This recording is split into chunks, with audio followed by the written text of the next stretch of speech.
Hinduism میں توبہ کا تصور نہیں ہے. ان کا تصور یہ ہے کہ اگر آدمی نے اس جنم میں کوئی غلط کام کر لیا تو اس کی پاداش میں اگلے جنم میں وہ انسان کی بجائے حیوان بنے گا. اب جس نے گناہ کر لیا وہ سوچتا ہے کہ اگلے جنم میں نے حیوان تو بننا ہی ہے، تو پھر گناہوں سے کیوں رکے؟ چنانچہ ایک گناہ اس کے لیے گناہوں کے دروازے کھول دیتا ہے. عیسائیت میں وہ یہ عقیدہ رکھتے ہیں کہ امتیوں کے جتنے گناہ تھے ان کا کفارہ حضرت عیسیٰ علیہ السلام سولی پر چڑھ کر دے گئے. چونکہ ہم مسلمان یقین رکھتے ہیں کہ اللہ نے ان کو آسمانوں پہ اٹھا لیا، لیکن عیسائی یہ سمجھتے ہیں کہ ان کو سولی پر چڑھایا گیا اور ان کا سولی پر چڑھنا امتیوں کے گناہوں کا کفارہ بن گیا. لہذا عیسائیوں میں بھی جب کوئی خلاف شرع کام کرتا ہے ان کی اپنی شریعت کے، یا جس کو وہ گناہ کرتا ہے تو اس کو صرف اپنے پوپ کے پاس جا کر بتانا ہوتا ہے کہ جو مجھ سے یہ گناہ ہوا، یہ گناہ ہوا، یہ گناہ ہوا. چنانچہ وہ بھی توبہ ایک ظاہرداری رہتی ہے. دین اسلام اتنا کامل دین ہے کہ نبی علیہ السلام نے ارشاد فرمایا الندم توبۃ. جب کوئی بندہ گناہ کر بیٹھے اور اس کے دل میں یہ احساس ہو کہ میں نے برا کیا، میں نے اچھا نہیں کیا، مجھے ایسا نہیں کرنا چاہیے تھا، میں آئندہ ایسا نہیں کروں گا، تو یہ ندامت کی کیفیت اس کی توبہ کہلاتی. چنانچہ توبہ کرنے والا انسان سب سے پہلے تو دل میں ندامت محسوس کرے، دوسرا زبان سے استغفار بھی کرے، زبان سے بھی اللہ کے سامنے کہے کہ اے اللہ مجھ سے گناہ ہو گیا اور میں آپ سے معافی مانگتا ہوں، آپ میرے گناہ کو معاف کر دیجئے. یہ ایسا ہی ہے کہ جیسے چھوٹے چھوٹے بچے ایک دوسرے سے بات کرتے ہوئے کوئی غلطی کر جاتے ہیں تو سوری کہہ دیتے ہیں. ہم نے یہ دیکھا ہے کہ سوری کہنے سے دوسرا بچہ اس کو معاف کر دیتا ہے. تو اگر چھوٹے چھوٹے بچوں میں سوری کا لفظ بولنے سے بچے ایک دوسرے کو معاف کر دیتے ہیں تو اللہ تعالیٰ ہے. جب کوئی بندہ گناہ کر بیٹھتا ہے اور اللہ کی بارگاہ میں آ کر دل سے نادم ہوتا ہے اور زبان سے اعتراف کرتا ہے کہ اللہ میں گناہ کر بیٹھا، اللہ تعالیٰ بھی اس بندے کے گناہوں کو معاف فرما دیتے ہیں. چنانچہ حدیث مبارکہ ہے اللہ تعالیٰ اور اس کے رسول صلی اللہ علیہ وسلم اس شخص پر رحمت بھیجتے ہیں جو اپنے گناہوں کا اعتراف کر لے. اب یہ بندے اور اللہ کا معاملہ ہے. اگر اس نے گناہ چھپ کر کیا تھا تو چھپ کے اللہ کے سامنے توبہ کرے، اور اگر اس نے پبلک میں گناہ کیا تھا سب کے سامنے تو پھر سب کے سامنے توبہ کرنا ضروری ہوتی ہے. تو زبان سے توبہ کرے، دل میں ندامت محسوس کرے اور ایک عہد کرے کہ یا اللہ آج کے بعد میں یہ دوبارہ گناہ نہیں کروں گا. یہاں پر شیطان بندے کو دھوکہ دیتا ہے، کہتا ہے تو اس گناہ سے بچ ہی نہیں سکتا، چھوڑ ہی نہیں سکتا. بھئی میں نہیں چھوڑ سکتا، اگر اللہ تعالیٰ چاہے وہ تو چھڑوا سکتے ہیں نا، تو نظر اپنے پہ کیوں رکھتے ہیں؟ نظر اللہ پہ رکھیں اور یہ کہیں کہ اللہ میں نے تو دل سے نیت کر لی ہے، اب آپ اس گناہ کو چھوڑنے میں میری مدد فرمائیے. تو اللہ تعالیٰ پھر توبہ پہ استقامت کے ساتھ رہنا بندے کے لیے آسان فرما دیتے ہیں. حضرت موسیٰ علیہ السلام نے ایک مرتبہ اللہ رب العزت سے پوچھا کہ یا اللہ جب کوئی بندہ نیک بندہ آپ کو یا رب کہہ کر پکارتا ہے تو آپ کیا جواب دیتے ہیں؟ اللہ تعالیٰ نے فرمایا میرے کلیم میں اپنے اس نیک بندے کو یا رب کہنے کے جواب میں لبیک کہتا ہوں. لبیک کا مطلب میں حاضر ہوں. تو موسیٰ علیہ السلام نے پوچھا اللہ جب آپ کا کوئی گناہ گار بندہ جو غفلت میں پڑا ہوا ہے وہ آپ کو یا رب کہہ کر پکارتا ہے تو پھر آپ کیا جواب دیتے ہیں؟ رب کریم نے ارشاد فرمایا میں اپنے اس گناہ گار بندے کو 3 مرتبہ لبیک لبیک لبیک کہتا ہوں. یہ میرا بندہ لوٹ کے میرے پاس واپس آنا چاہتا ہے، میں اس بندے کو مایوس نہیں کرتا، اس کا واپس آنا آسان کر دیتا ہوں. توبہ کی ضرورت ہر شخص کو ہے، نیک ہو یا بد ہو.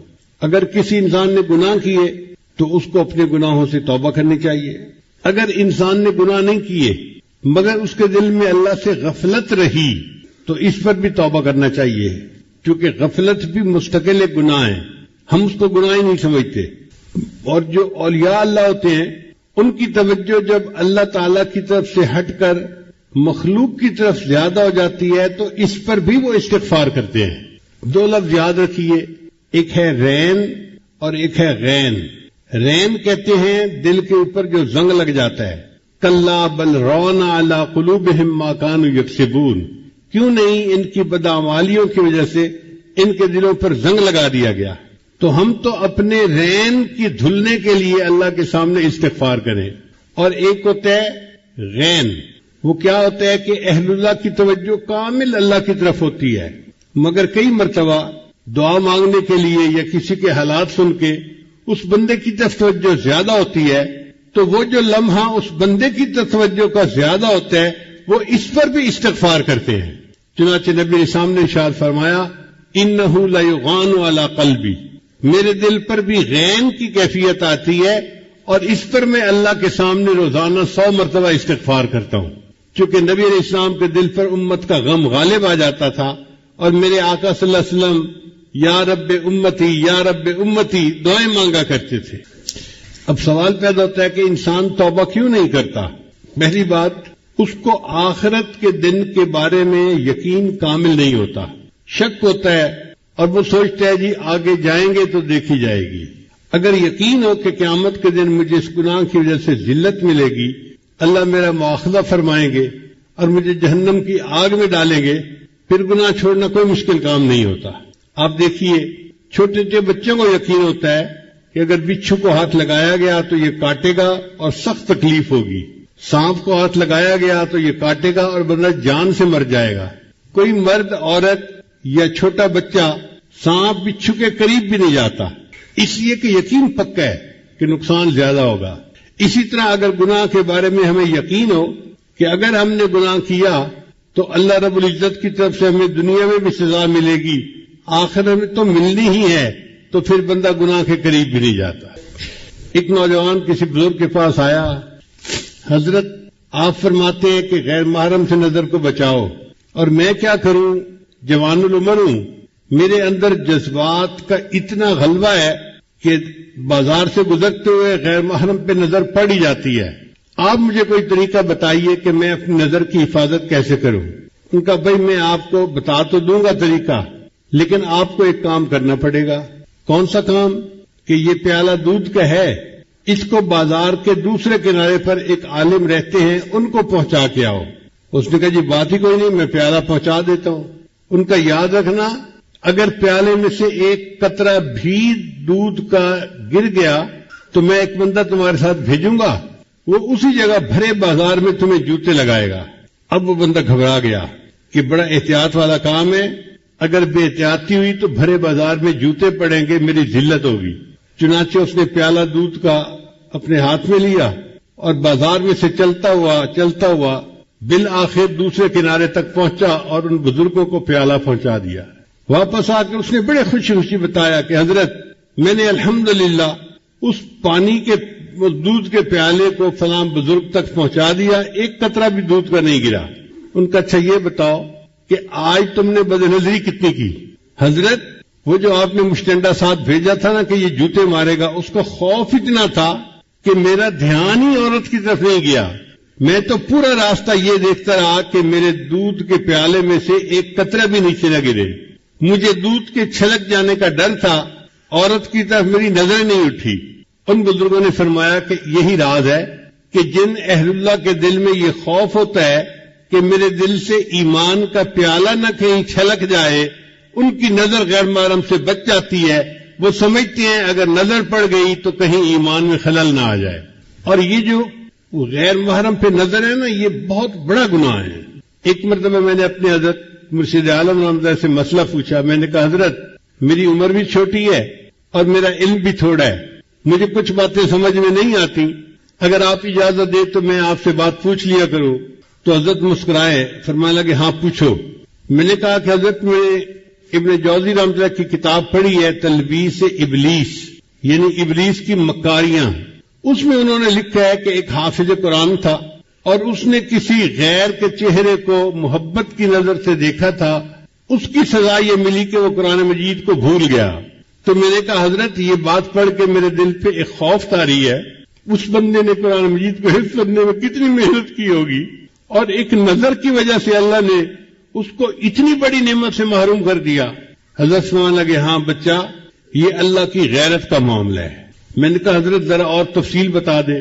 فرمانے لگے کہ اللہ بالکل نہیں چاہتے کہ میرا بندہ محبت کی نظر میری بجائے کسی غیر کی طرف اٹھائے. اگر کوئی اٹھاتا ہے تو اللہ تعالیٰ کو غیرت آتی ہے اور اس غیرت کی وجہ سے اللہ اس کو نعمت سے محروم کر دیتے ہیں۔ اب بتائیے کہ ایک بری نظر ڈالنے پر ایمان سے محروم ہونے جیسی سزا بندے کو مل جاتی ہے۔ توبہ نہ کرنے کے اسباب میں سے دوسرا سبب یہ ہوتا ہے کہ بندہ سوچتا ہے اچھا میں توبہ کر لوں گا، آج نہیں تو کل، پھر کل آتا ہے تو پھر سوچتا ہے اچھا میں کل توبہ کر لوں گا، اور یہ کل ہوتے ہوتے ہوتے ایک ایسا بھی دن آتا ہے کہ جب اس کے دن میں آج ہی ہوتا ہے اور اس کو مرنا ہوتا ہے اس دن میں، اس کے زندگی میں کل نہیں ہوتا اور وہ توبہ کیے بغیر دنیا سے چلا جاتا ہے۔ اور کئی مرتبہ بندے کو شیطان غلط فہمی میں ڈال دیتا ہے۔ اللہ تعالیٰ بڑے رحیم ہے، بڑے کریم ہے، وہ معاف کر دیں گے۔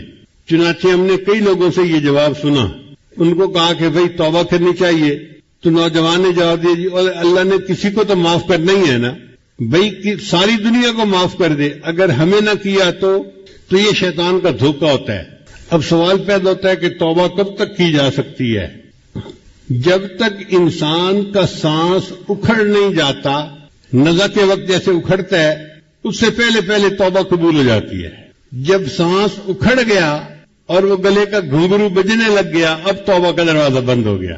اور جب تک سورج مغرب سے طلوع نہیں ہوتا، یہ قرب قیامت کی نشانیوں میں سے ہے، جب تک سورج مغرب سے طلوع نہیں ہوتا اس وقت تک بندے کی توبہ قبول ہوتی ہے۔ اس کا مطلب یہ کہ ہمارے لیے ابھی اللہ کی رحمت کے دروازے کھلے ہیں، ہم اگر توبہ کرنا چاہیں تو اللہ تعالیٰ کی طرف سے قبولیت میں آسانی ہوگی۔ اور توبہ کرنے میں دیر نہیں کرنی چاہیے، ہم نہیں جانتے کہ اگلے لمحے کیا ہونے والا ہے، توفیق پھر ملتی بھی ہے کہ نہیں ملتی۔ حدیث مبارکہ میں آتا ہے کہ بنی اسرائیل کا ایک آدمی تھا جو بڑا ہی بدماش قسم کا تھا، اس نے 99 بندوں کو قتل کر دیا۔ اب آپ سوچئے 99 انسانوں کو قتل کرنے والا کتنا ظالم انسان ہوگا، کتنا پتھر دل انسان ہوگا۔ پھر کچھ دن میں خیال آیا کہ کوئی میرے لیے بھی توبہ کی گنجائش ہے، تو ایک صوفی صاحب کے پاس آیا، بھائی میں 99 بندوں کو قتل کر چکا ہوں، کیا میرے لیے توبہ کا کوئی امکان ہے؟ اس کے پاس علم تو تھا نہیں، اس نے کہا توبہ توبہ، 99 بندوں کو قتل کر کے آیا، 100 چوہے کھا کے بلی حج کو چل لی، تیری توبہ تو قبول نہیں ہوگی۔ اس نے ایسے روکھا سا جواب دیا، اس بندے کو غصہ آیا، اس نے کہا اچھا پھر 99 قتل کیا ہے تو میں سینچری پوری کر لیتا ہوں، اس نے اس کو بھی قتل کر دیا۔ پھر اس کے ذہن میں خیال آیا کہ میں 100 بندوں کا قاتل ہوں، کیا میرے لیے کوئی توبہ کی صورت ہے؟ تو اس نے کسی عالم کے پاس حاضری دی اور اس سے پوچھا جی کہ کوئی توبہ کی گنجائش؟ ان کا بھئی گنجائش تو ہے، کیا کروں؟ ان کا دیکھو فلاں بستی ہے، اس کا نام ہے نصرہ، وہاں علماء رہتے ہیں، مشائخ رہتے ہیں، تم ان کے پاس جاؤ توبہ کی نیت سے اور اللہ کے حضور سچی توبہ کر لو، اللہ گناہ معاف کر دیں گے۔ یہ سن کے وہ بندہ گھر واپس نہیں گیا، وہیں سے اس بستی کی طرف چل پڑا۔ اللہ کی شان دیکھیے کہ راستے میں اس کی موت کا وقت آ گیا۔ اب جب موت آ گئی تو جہنم کے فرشتے آئے، یہ 100 بندوں کا قاتل ہے، اس کو جہنم لے کے جانا ہے، اور جنت کے فرشتے آئے، توبہ کی نیت سے جا رہا تھا، اس کو جنت میں لے کے جانا ہے۔ اب معاملہ اللہ تعالیٰ کی بارگاہ میں پیش ہوا کہ یا اللہ اس بندے کا فیصلہ کیا کریں؟ رب کریم نے فیصلہ فرمایا کہ فاصلے کی پیمائش کرو، جس بستی کی طرف یہ جانا چاہتا تھا توبہ کی نیت سے، اگر اس بستی کے قریب پہنچ گیا ہے تو توبہ قبول، اور اگر ابھی نہیں قریب پہنچا تو پھر اس کا مطلب ہے کہ ابھی توبہ نہیں ہوئی۔ تو فرشتوں نے پیمائش کی، محدثین نے لکھا ہے کہ دونوں بستیوں کے بالکل جو سینٹر کی لائن تھی نا، آدھا سفر، اس بندے کی ادھر وفات ہوئی تھی اور مرتے مرتے وہ اگلی بستی کے قریب لاش اس کی جا کر گری تھی، اتنا تھوڑا سا فرق تھا۔ اور بعض محدثین نے لکھا کہ موت تو اس کو نصف فاصلے پر ہی آئی تھی، لیکن اللہ جانتے تھے کہ یہ توبہ کی نیت سے چلا ہے، اللہ نے بستی کے قریب والی زمین کو حکم دیا کہ تو سکڑ جا، وہ زمین سکڑ گئی اور اس کی لاش بستی کے تھوڑا قریب ہو گئی، اس پر اللہ نے توبہ قبول کر لی، 100 بندوں کے قتل کے گناہ کو معاف فرما دیا۔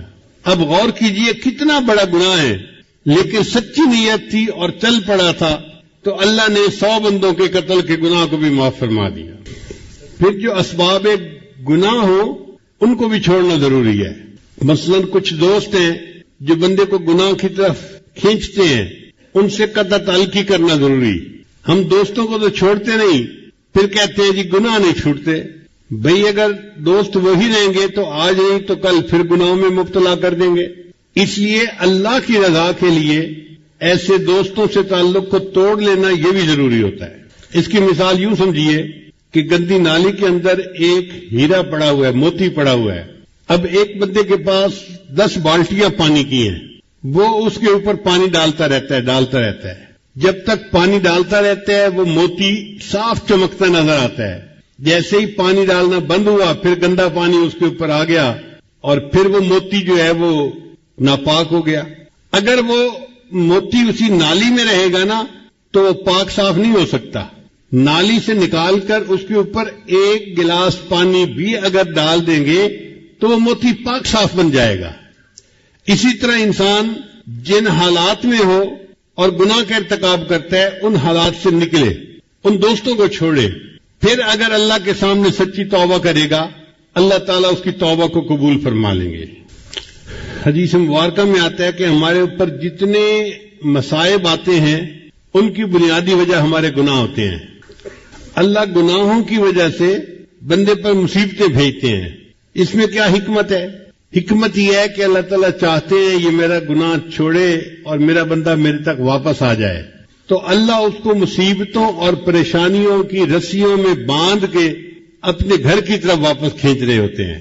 ابن عطا رحمۃ اللہ لکھتے ہیں پاک ہے وہ پروردگار جو بندے کو مصیبتوں اور پریشانیوں کی رسیوں میں کھینچ کھینچ کر اپنے گھر کی طرف کھینچ رہا ہوتا ہے. آپ دیکھیں بندہ پریشان ہوگا نا تو آپ اس کو کہیں کہ جی ہر نماز کے بعد 100 مرتبہ یہ پڑھو، وہ 5 نمازیں بھی پڑھے گا اور عمل بھی کر لے گا. تو خوشیاں سلاتی ہیں اور غم جگاتے ہیں. جب حالات ٹھیک ہوتے ہیں، خوشیاں ہوتی ہیں تو بندہ غفلت کے کاموں میں پڑ جاتا ہے. پھر اللہ تعالیٰ اس کو کچھ پریشانی اور مصیبت میں مبتلا کر دیتے ہیں تو پھر بندہ روتا دھوتا ہے، پھر اللہ کے دروازے پر آتا ہے اللہ مجھے معاف کر دے، اللہ مجھے معاف کر دے. یہ پریشانی اس کے لیے رحمت بن کے آئی تھی. ظاہر میں پریشانی تھی، حقیقت میں یہ اللہ کی رحمت تھی جس نے اس کو پکڑ کر اللہ کے دروازے کی طرف کھینچ لیا. نبی علیہ السلام نے ارشاد فرمایا التائب من الذنب کمن لا ذنب لہ، گناہوں سے توبہ کرنے والا ایسے ہو جاتا ہے جیسے اس نے وہ گناہ کیا ہی کبھی نہیں. ایک میلے کپڑے کو دھویا جائے تو دھلنے کے بعد وہ اتنا صاف ستھرا ہو جاتا ہے کہ ایسے لگتا ہے کہ یہ تو کبھی میلا ہوا ہی نہیں تھا. یہی انسان کے دل کا حال ہے کہ گناہوں کی ظلمت کی وجہ سے دل میلا ہو جاتا ہے، لیکن جب بندہ سچی توبہ کر لیتا ہے اللہ تعالیٰ اس کے دل کی ظلمت کو صاف کر دیتے ہیں. دل ایسے بن جاتا ہے جیسے اس نے کبھی گناہ کیا ہی نہیں تھا. نبی علیہ السلام نے ارشاد فرمایا کل بنی آدم خطاؤن، جتنے بھی اولاد آدم ہیں سب کے سب خطا کار ہیں. وخیر الخطاؤن التوابین، مگر بہترین خطا کار وہ ہیں جو توبہ کرنے والے ہیں. اس کا مطلب یہ ہوا کہ خطا تو ہو جاتی ہے مگر اس کے بعد جب بندہ توبہ کر لیتا ہے تو وہ گناہ یا وہ خطا اس بندے کے بلندی درجات کا سبب بن جاتا ہے. حدیث مبارکہ میں آتا ہے ایک بندہ گناہ کرتا ہے اور اس کے سبب وہ جنت میں چلا جاتا ہے. عجیب بات، گناہ کے سبب جنت میں چلا جاتا ہے. تو اس کی شرح میں محدثین نے لکھا کہ ہاں گناہ تو وہ کر بیٹھا، اب اس کے دل میں ایک آگ لگی ہوئی ہے، کیا غلطی کر لی. وہ تنہائیوں میں اللہ کے سامنے روتا ہے، اللہ کو مناتا ہے. اس کا وہ رونا دھونا اور اللہ کو منانا اللہ کو پسند آ جاتا ہے اور اللہ تعالیٰ اس کے لیے جنت کا فیصلہ کر دیتے ہیں. تو جب جنت کا فیصلہ کرتے ہیں تو شیطان افسوس کرتا ہے میں اس سے یہ گناہ ہی نہ کرواتا کیونکہ اس کی وجہ سے توبہ کی وجہ سے یہ تو جنت میں چلا گیا. ابراہیم ادم رحمۃ اللہ فرمایا کرتے تھے اللہ تعالیٰ نے 3 کو 3 چیزوں میں چھپا رکھا ہے. اپنی رضامندی کو نیکی میں چھپا رکھا ہے، اس لیے سالک کو چاہیے کہ وہ نیکی کو چھوٹا نہ سمجھے. کیا پتہ اسی نیکی میں اللہ کی رضا چھپی ہوئی ہو اور بندے کو اللہ کی رضا نصیب ہونی ہو. کئی دفعہ ہوتے ہیں نا جی نماز پڑھ لی نفل چھوڑ دیے، بھئی کیا پتہ انہی نفلوں میں اللہ نے اپنی رضا کو چھپایا ہوا ہو. ہم اگر وہ نفل پڑھ لیں گے اللہ ہم سے راضی ہو جائیں گے. اللہ تعالیٰ نے اپنی ناراضگی کو گناہ میں چھپایا ہوا ہے، چنانچہ گناہ کو چھوٹا نہ سمجھے. کیا پتہ جس گناہ کا ارتکاب ہم کر رہے ہیں اسی کی وجہ سے اللہ نے ہم سے ناراض ہونا ہو، پھر کیا بنے گا؟ اور تیسرا، اللہ تعالیٰ نے ولایت کو اپنے بندوں میں چھپا رکھا ہے، اس لیے آپ کسی بندے کو حقیر نہ سمجھیں۔ کیا پتہ جس کو آپ حقارت کی نظر سے دیکھ رہے ہیں وہ اللہ کا ولی ہو اور اللہ کے ہاں اس کا اونچا مرتبہ ہو۔ حضرت مولانا مکی حجازی دامت برکاتہ میں ایک واقعہ سنانے لگے کہ ایک بندہ تھا جو حرم شریف کے باہر بیٹھا ہوتا تھا، آنے جانے والے اس کو پیسے دیتے تھے، وہ نہیں لیتا تھا، کوئی 100 ریال دیتا، کوئی 50 دیتا، کوئی 500 دیتا، تو جو اس کو پیسے دیتا وہ پیسے پھینک دیتا تھا اس کی طرف، مجھے نہیں چاہیے، اور بیٹھا ہر وقت وہی ہوتا تھا۔ تو اکثر لوگ سمجھتے تھے کہ یہ پاگل ہے، یہ دیوانہ ہے، بیمار ہے، کہ اس کو احساس ہی نہیں کسی چیز کا کھانے پینے کا، اور یہ ہر وقت اسی جگہ بیٹھا ہوا ہے۔ کبھی کبھی وہ حرم کے اندر جماعت کے ساتھ نماز پڑھتا بھی نظر آتا تھا۔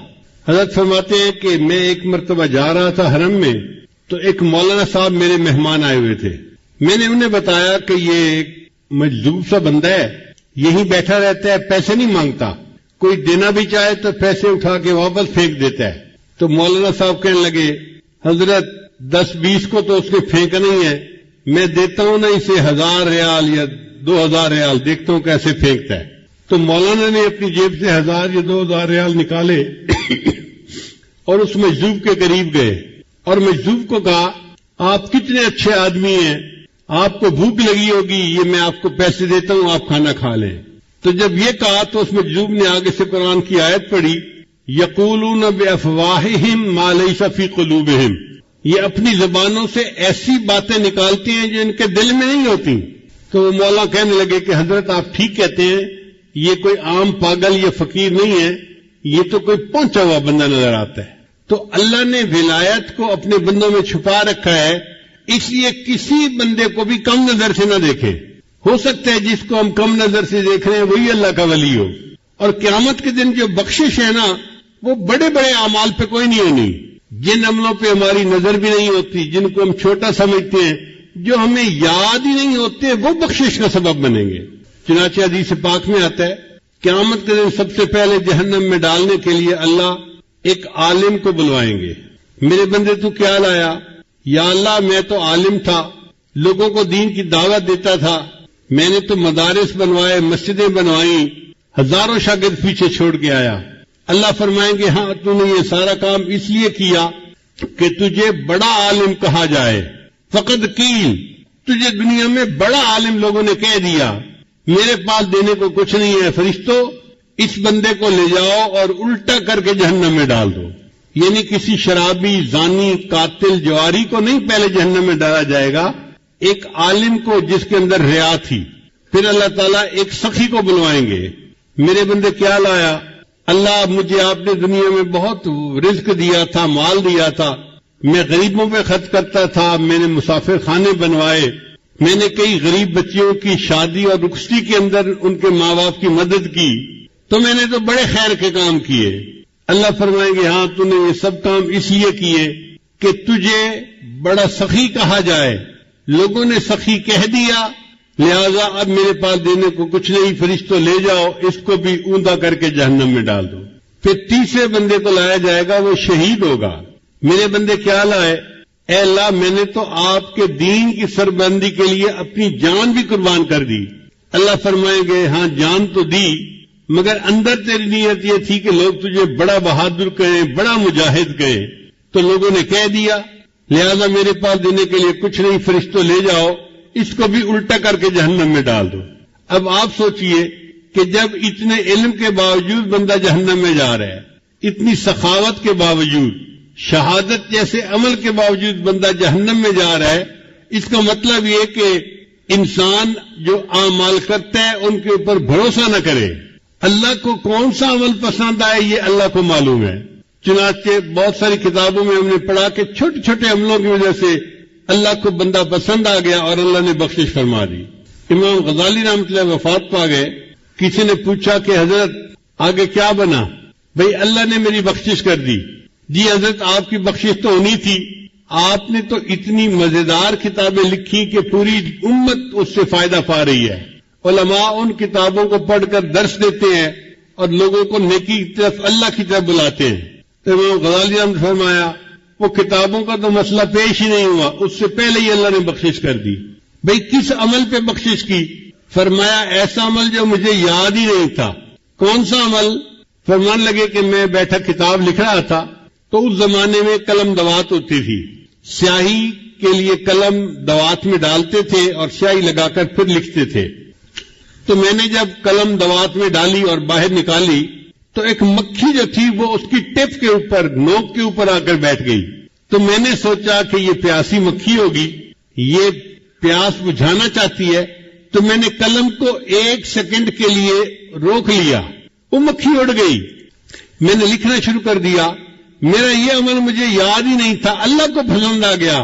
میرے بندے، تو نے ایک مکھی کی پیاس کا خیال رکھا اور اپنے قلم کو تھوڑی دیر کے لیے روک لیا، میں اس پر تیرے سب گناہوں کو معاف کر دیتا ہوں۔ مجھے بہت چھوٹی عمر میں میرے والد صاحب نے ایک واقعہ سنایا۔ فرمان لگے کہ ہمارے علاقے میں ایک شیخ تھے جو ذمہ دار بھی تھے اور شیخ طریقت بھی تھے، بہت لوگ ان سے بیعت تھے۔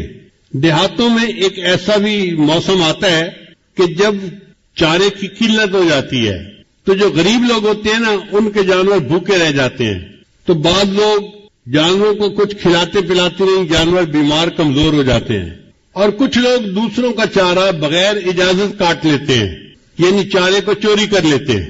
فرماتے ہیں کہ وہ بزرگ جو تھے انہوں نے محسوس کیا کہ میں نے چارہ لگایا ہوا تو زیادہ سارا ہے، مگر یہ روزانہ کم ہوتا جا رہا ہے۔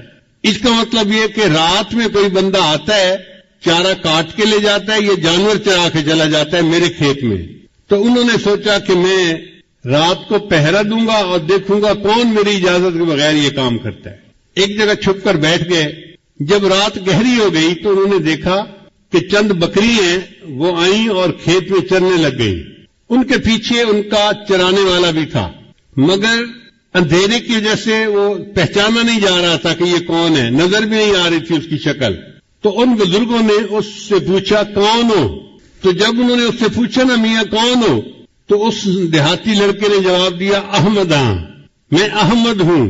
تو جب اس نے کہا نا میں احمد ہوں، تو ان اللہ والوں کے دل میں خیال آیا اس کا نام احمد ہے اور احمد تو میرے آقا صلی اللہ علیہ وسلم کا نام ہے۔ تو انہوں نے آگے سے جواب دیا احمد ہے تفیا چرا، اگر تم احمد ہو تو اپنی جانوروں کو چڑھاتے ہو، میں تمہیں منع نہیں کرتا۔ وہ بزرگ فرماتے ہیں اللہ کو میرا یہ عمل پسند آ گیا کہ تم نے میرے محبوب کے نام کا اتنا اکرام کیا کہ تم نے کہا احمد ہو تو چڑھاتے رہو، میں نے تمہارے اس بات پر سب گناہوں کو معاف فرما دیا۔ تو قیامت کے دن اللہ کو کون سے عمل پسند آئیں گے کوئی نہیں جانتا۔ اس لیے جن کو ہم سمجھتے ہیں نا جی کہ بڑے کام کیے، گھنٹوں مراقبے کیے، میں نے یہ سبق سیکھا، یہ سیکھا، یہ سیکھا، اتنے لوگوں کو توبہ کروائی، پتہ نہیں یہ اعمال اللہ کے یہاں قبول ہوں گے یا نہیں ہوں گے۔ وہ عمل جس میں اخلاص تھا، کتنا ہی چھوٹا کیوں نہ ہوگا، اللہ کو وہ عمل پسند آ جائے گا۔ چنانچہ بعض لوگوں نے اپنے گناہوں سے توبہ کی اور اتنی عاجزی کے ساتھ، اتنی ندامت کے ساتھ توبہ کی کہ اللہ کو پیار آ گیا۔ مامون رشید ایک مسلمان بادشاہ تھا، اس کی بڑی آرام کی، شان و شوکت کی، ٹھاٹھ کی زندگی تھی۔ موت کے قریب اس کی طبیعت ذرا خراب ہو گئی تو اس نے اپنے ورکر کو کہا کہ یہاں زمین پر ایک دری بچھا دیجیے۔ تو بادشاہ کے حکم پر انہوں نے دری بچھا دی۔ جب دری بچھا دی تو مامون رشید چارپائی سے اٹھ کر نیچے دری کے اوپر لیٹ گیا اور لوٹنے لگا جیسے بچہ ماں باپ کے سامنے لوٹتا ہے، اور یہ کہنے لگا اے دائمی ملک کے بادشاہ، فانی ملک کے بادشاہ پر رحم فرما۔ اے دائمی ملک کے بادشاہ یعنی اللہ تعالی، میں فانی ملک کا بادشاہ ہوں تو میرے اوپر رحم فرما۔ اللہ کو اس کا یہ فکرہ اور یہ عاجزی پسند آ گئی اور اللہ نے اس کی بخشش کر دی۔ چنانچہ وفات کے بعد کسی نے خواب میں دیکھا، اس نے پوچھا بادشاہ سلامت آگے کیا ہوئی؟ کہنے لگے کہ میری اس عاجزی کے اظہار پر اللہ کو ترس آ گیا اور اللہ نے میرے سب گناہوں کو معاف فرما دیا۔ عمر بن عبدالعزیز رحمۃ اللہ علیہ ایک بڑے نیک حکمران تھے، بہت متقی انسان تھے۔ جب ان کی وفات کا وقت قریب آیا تو وہ بھی زمین پر لیٹ گئے اور یہ کہنے لگے اللہ میں تسلیم کرتا ہوں کہ میں نے زندگی میں گناہ کیے ہیں، اے اللہ میں تسلیم کرتا ہوں کہ میں نے زندگی میں گناہ کیے ہیں، اگر تو معاف کر دے تو تیرا احسان ہے، اور اگر معاف نہ کرے تو تیرا عدل ہے، مگر میں گواہی دیتا ہوں کہ تیرے سوا کوئی معبود نہیں اور محمد صلی اللہ علیہ وسلم تیرے سچے رسول ہیں۔ یہ الفاظ کہہ کے اس کی وفات ہو گئی، یعنی کلمہ پڑھ کے فوت ہو گیا۔ ابن جوزی رحمۃ اللہ کی کتاب ہے بحر الدموع، یعنی آنسوؤں کا سمندر، اس میں انہوں نے یہ واقعہ لکھا ہے کہ بنی اسرائیل کی ایک عورت تھی جو حسن و جمال میں اپنی مثال آپ تھی، اور وہ بدکار تھی، گھر کا دروازہ کھلا رکھتی تھی اور بن سنور کر چارپائی کے اوپر بیٹھ جاتی تو اس کے دروازے کے سامنے سے گزرنے والے نوجوان جب اس پر نظر پڑتی تو وہ بہک جاتے تھے۔ وہ ان سے کچھ رقم لیتی تھی اور ان کو گناہ کا موقع دے دیتی تھی۔ ایک مرتبہ ایک نوجوان بڑا نیک تھا، وہ ادھر سے گزرا، قدرتاً اس کی بھی نظر اس طرف اٹھ گئی تو اس نے دیکھا کہ اتنی خوبصورت عورت، اس کو بھی شیطان نے بہکایا، تو اس نے اس گھر کے جو کام کرنے والی تھی اس سے پوچھا کہ تیری مال کا مرد کو قریب کیسے آنے دیتی ہے؟ اس نے کہا جناب 1000 دینار لیتی ہے اور پھر اس کو اپنے ساتھ وقت گزارنے کا موقع دیتی ہے۔ اب یہ نوجوان واپس تو گھر آ گیا، مگر سوچتا رہا کہ میں 1000 دینار اکٹھا کروں پھر مجھے اس عورت کے ساتھ وقت گزارنے کا موقع مل جائے گا۔ اس نے محنت کی، مزدوری کی، 1000 دینار اس نے جمع کر لیے۔ ایک دن یہ اس عورت کے پاس گیا اور 1000 دینار اس نے دے دیے۔ عورت نے کہا کہ ٹھیک ہے، اب تم آؤ اور میرے ساتھ چارپائی پہ بیٹھ سکتے ہو۔ یہ جب اس کے ساتھ چارپائی پر بیٹھا نا تو اس کے دل پہ اللہ کا خوف غالب آ گیا کہ اب تک میں نے جو عبادت کی ہے کہیں اللہ تعالیٰ اس عبادت کو ٹھکرا نہ دے کہ تو بالآخر گناہ کا ارتکاب کر بیٹھا۔ اب عورت انتظار میں تھی کہ میں نے جب اسے بلا لیا ہے تو یہ اب اپنی خواہش پوری کرے گا، مگر وہ بندہ تو بہت ہی خاموش چپ بت بن کے بیٹھا ہوا ہے۔ تو عورت نے اس سے پوچھا کہ بھئی میں نے تو تمہیں یہاں نہیں بلایا، تم خود آئے ہو۔ اس نے کہا ہاں میں اپنے نفس کی خواہش کی وجہ سے آ تو گیا تھا، لیکن جب میں یہاں چارپائی پر آ کر بیٹھا ہوں نا تو میرے اوپر اللہ کا خوف غالب آ گیا اور میں نے ارادہ ترک کر دیا، میں تیرے ساتھ گناہ نہیں کروں گا، اور جو 1000 دینار میں نے دیے ہیں وہ بھی تیرے ہی، میں تجھ سے واپس نہیں لیتا اور میں اپنے گھر جا رہا ہوں۔ یہ کہہ کے وہ نوجوان گناہ کیے بغیر اٹھا اور اپنے گھر کی طرف چل پڑا۔ عورت نے اس سے جاتے جاتے پوچھ لیا کہ تم کس گاؤں کے رہنے والے ہو؟ اس نے گاؤں کا نام بتا دیا۔ چند دن گزرے تو اس عورت کے دل میں خیال آیا کہ یہ ایسا نوجوان ہے جس نے پہلے کبھی گناہ نہیں کیا، پہلا گناہ کرنا تھا اور اس پر اتنا خوف غالب آ گیا، اور میں تو روز گناہ کرتی ہوں اور میں توبہ نہیں کرتی، تو مجھے بھی اللہ سے ڈرنا چاہیے۔ چنانچہ اس نے نیت کر لی کہ میں بھی آج کے بعد یہ بدکاری والے گناہ کو چھوڑ دیتی ہوں۔ چند دن گزرے تو اس کا بھی زندگی گزارنا مشکل بن گیا۔ جیسے عورت مرد کی ضرورت ہے، مرد عورت کی ضرورت ہے۔ اس عورت نے سوچا کہ میں اسی نوجوان کا پتہ کرتی ہوں اور اگر وہ ہے تو میں اس کے ساتھ نکاح کر کے نیکی کی زندگی گزارتی ہوں۔ چنانچہ یہ عورت اس کے گاؤں میں گئی اور اس بندے کا نام پوچھا، انہوں نے گھر بتا دیا کہ فلاں جگہ گھر ہے۔ یہ عورت آئی اور اس نے اس کے گھر کا دروازہ کھٹکھٹایا۔ جب گھر کا دروازہ کھٹکھٹایا تو اللہ کی شان، وہی نیک نوجوان دروازہ کھول کر باہر نکلا پوچھنے کے لیے کہ کون ہے۔ جب نوجوان کی اس عورت پر نظر پڑ گئی تو وہ تو حیران ہو گیا کہ جس گناہ سے بچ کے میں گھر آیا تھا اب وہ عورت تو میرے دروازے پر چل کر آ کر کھڑی ہو گئی۔ تو اس نے ایک زور کی آہ بھری اور وہ گرا اور فوت ہو گیا۔ عورت کو بڑا افسوس ہوا، یہ چند دن وہیں رہی۔ پھر اس نے لوگوں کو بتایا تھا کہ میں تو بھئی اس کے ساتھ نکاح کے ارادے سے آئی تھی اور میں نیکی کی زندگی گزارنا چاہتی تھی۔ گھر والوں کو اس عورت سے ہمدردی ہوئی تو انہوں نے عورت کو کہا کہ وہ بندہ تو فوت ہو گیا مگر اس کا ایک اور بھائی ہے، ابھی شادی شدہ نہیں ہے، وہ شادی کرنا چاہتا ہے، اگر تم چاہو تو ہم اس کے بھائی سے تمہارا نکاح کر دیتے ہیں۔ تو وہ عورت کہنے لگی بہت اچھا۔ چنانچہ اس عورت کا اس کے بھائی سے نکاح ہو گیا۔ کتابوں میں لکھا ہے اللہ نے اس عورت کی توبہ کو ایسے قبول کیا کہ اس کو اللہ نے 7 بیٹے دیے اور سب بیٹے اپنے اپنے وقت کے اولیاء بنے۔ بد کردار عورت تھی، سچی توبہ کر کے 7 اولیاء کی ماں بنی، قیامت کے دن اللہ کے سامنے سرخرو ہوگی۔ بنی اسرائیل کا ایک نوجوان تھا جو بہت گناہ کی زندگی گزار رہا تھا. حضرت موسیٰ علیہ السلام کے پاس آیا، حضرت میں اتنا گناہگار، اب میرے لیے کیا صورت ہو سکتی ہے؟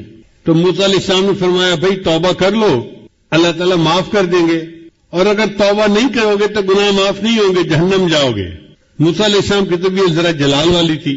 جب انہوں نے تھوڑا ڈانٹ ڈپٹ کر دی تو یہ نوجوان گھبرا گیا. کہتے ہیں کہ یہ جنگل میں چلا گیا اور وہاں جا کے اس نے اللہ کے سامنے بڑی دعا مانگی، اللہ میری توبہ کو قبول کر لے، اللہ میرے گناہوں کو معاف کر دے.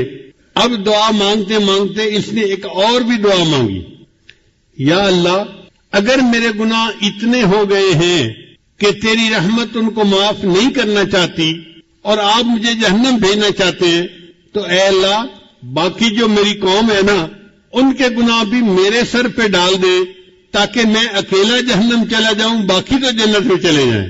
اس نوجوان کی یہ بات اللہ کو پسند آ گئی اور اللہ نے موسیٰ علیہ السلام کی طرف وحی نازل فرمائی کہ وہ جو نوجوان آپ سے بات پوچھنے آیا تھا اس کو ڈھونڈیے اور اس کو بتلا دیجئے کہ تمہارے رب نے تمہارے سب گناہوں کو معاف فرما دیا. ایک آدمی شرابی کبابی تھا، فوت ہوا تو کسی نے خواب میں دیکھا، اس نے کہا بتاؤ کیا بنا؟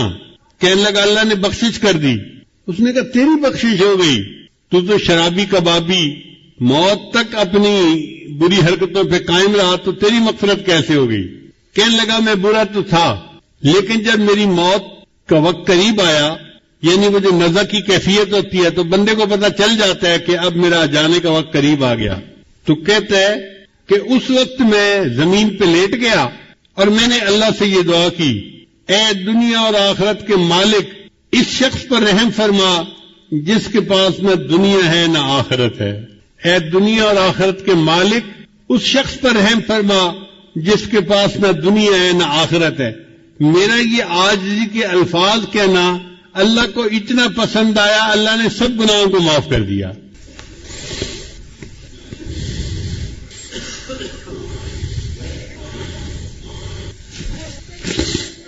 چنانچہ ایک خاتون نبی علیہ السلام کے پاس آئی، اے اللہ کے حبیب صلی اللہ علیہ وسلم مجھ سے بڑا گناہ سرزد ہو گیا.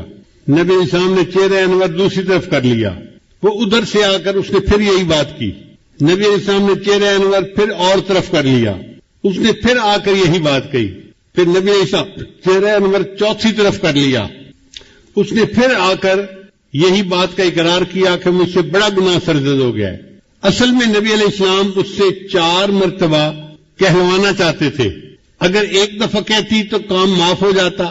اب چونکہ اس نے 4 مرتبہ گواہی دے دی تھی تو نبی علیہ السلام نے فرمایا کہ تجھے کوئی شک ہو گیا ہوگا، وہم ہو گیا ہوگا. اس نے کہا اللہ کے نبی صلی اللہ علیہ وسلم وہم والی کوئی بات نہیں، میں نے بڑا گناہ کیا اور اس وقت بچہ میرے پیٹ میں پل رہا ہے، میں بچے کی ماں بننے والی ہوں، کوئی شک والی بات نہیں ہے. تو نبی علیہ السلام نے فرمایا اچھا جب تک بچے کی ولادت نہیں ہو جاتی تم جاؤ، جب ولادت ہو جائے پھر میرے پاس آنا. یہ عورت اپنے گھر واپس چلی گئی. آپ غور کریں اس عورت کے سر پہ پولیس مسلط نہیں تھی، یہ کہیں جیل کے کمرے میں بند نہیں تھی، یہ اپنے گھر میں تھی. اگر یہ چاہتی وہاں سے کہیں چلی جاؤں دور تو یہ اپنے ہسبینڈ کے ساتھ کسی اور بستی میں جا کے رہ جاتی، مگر یہ بھاگی نہیں اور اپنی بات سے پیچھے بھی نہیں ہٹی.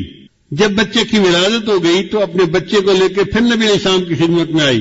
اے اللہ کے حبیب صلی اللہ علیہ وسلم میرا بچہ پیدا ہو گیا، بیٹا پیدا ہوا ہے اور میں آئی ہوں کہ آپ مجھے پاک کر دیجئے، میں قیامت کے دن اللہ کے سامنے ناپاک حالت میں نہیں جانا چاہتی. تو نبی علیہ السلام نے فرمایا تمہارے قریب میں کوئی عورت ہے جو اس بچے کو دودھ پلائے؟ تو پتہ چلا کہ کوئی اور عورت ایسی نہیں تھی بچے والی جو اس کو بھی دودھ پلاتی. اس زمانے میں ڈبوں کے دودھ تو ہوتے نہیں تھے، مائیں دودھ پلاتی تھی، تو کوئی اور عورت قریب نہیں تھی. تو نبی علیہ السلام نے فرمایا اچھا تم جاؤ اور بچے کو اتنی دیر دودھ پلاؤ کہ یہ دودھ کی بجائے کھانے کی چیزیں کھانے لگ جائے، سالڈ لینا شروع کر دے. وہ عورت گھر واپس آ گئی اپنے بچے کو لے کے. اب اس کے پاس 2 سال کا وقت تھا کیونکہ دودھ پلانے کی عمر آمین یومین کاملین 2 سال پورے ہوتی ہے. اس عورت نے بچے کو 2 سال دودھ پلایا تو بچہ اتنا بڑا ہو گیا کہ وہ روٹی کا ٹکڑا کھانے کے قابل ہو گیا. چنانچہ وہ اپنے بچے کو اس حال میں لائی کہ بچے کے ہاتھ میں روٹی کا ٹکڑا تھا اور بچہ روٹی کا ٹکڑا کھا رہا تھا. یہ پروف تھا اے اللہ کے نبی صلی اللہ علیہ وسلم اب میرا بچہ دودھ کا محتاج نہیں رہا. اے اللہ کے نبی صلی اللہ علیہ وسلم میرے اوپر حد جاری کیجئے اور مجھے پاک کر دیجئے. اس کا مطلب یہ کہ اس عورت کے دل میں ایک آگ لگی ہوئی تھی ندامت کی, شرمندگی کی, کہ میں گناہ تو کر بیٹھی ہوں لیکن میں اس گناہ کی حالت میں اپنے رب کے سامنے نہیں جانا چاہتی. میں چاہتی ہوں کہ میرا اللہ میرے گناہ کو دنیا میں معاف کر دے اور میں آخرت کی ذلت سے بچ جاؤں. چنانچہ نبی علیہ السلام نے اس عورت کو رجم کرنے کا حکم دیا. حضرت عمر رضی اللہ عنہ نے جب اس عورت کو پتھر مارا تو خون کا کوئی چھینٹا ان کے کپڑے پر آ کر گرا. تو انہوں نے اس عورت کو کہا یہ کتنی ایسی ہے اور ویسی ہے, اپنے قبیلے کو بھی بدنام کیا, ماں باپ کو بھی بدنام کیا, اور ایسی حرکت کرنے پہ تجھے شرم نہیں آئی. جب حضرت عمر رضی اللہ عنہ نے اس کو ڈانٹا تو نبی علیہ السلام نے فرمایا عمر اس کے بارے میں کوئی ایسی بات نہ کہو, لقد تابت توبتن, اس عورت نے ایسی سچی توبہ کی ہے, اس کی توبہ کے ثواب کو مدینہ شہر کے سب لوگوں میں تقسیم کر دیا جائے, اللہ سب کے گناہوں کو معاف کر دے. تو گناہگار اپنے گناہوں سے توبہ کرتا ہے, اللہ اس کے بدلے پورے شہر کے لوگوں کے گناہوں کو معاف فرما دیتا ہے. اور حضرت موسیٰ علیہ السلام کے زمانے کے ایک نوجوان کا واقعہ ہے کہ جس میں اللہ تعالیٰ نے ارشاد فرمایا اے موسیٰ علیہ السلام اس بندے نے, نوجوان نے ایسی سچی توبہ کی کہ اگر ساری دنیا کے جتنے گناہگار ہیں ان کی بخشش کی یہ دعا کرتا تو میں ساری دنیا کے گناہگاروں کی بخشش فرما دیتا.